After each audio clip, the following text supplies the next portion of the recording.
A federal judge today ruled that the Signal Peak coal mine near Roundup can continue to mine and stockpile coal while the federal government works to complete an environmental assessment of the mine's expansion plans.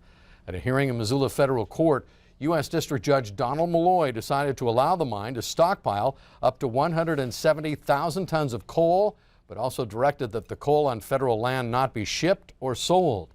Tuesday's ruling, the latest twist in a legal battle between Signal Peak and the Montana Environmental Information Center, which had sued the mine and the federal government in an effort to block the mine's proposed expansion. Back in August, Judge Malloy ordered an immediate halt to Signal Peak's expansion of 176 million tons in the Bull Mountains south of Roundup because he said the government's review had failed to consider the environmental effects of shipping that coal to Asian markets.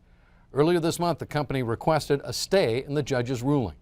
Well, we're very pleased with the judge's decision, and especially for our employees. We'll just keep trying to make progress so that we can keep the mine open and keep as many people employed as we can. Oh, we're happy about the layoffs avoided, but this whole problem has been the problem of the company's own making by ignoring the law in the first place. And we're disappointed the law doesn't seem to mean a whole lot.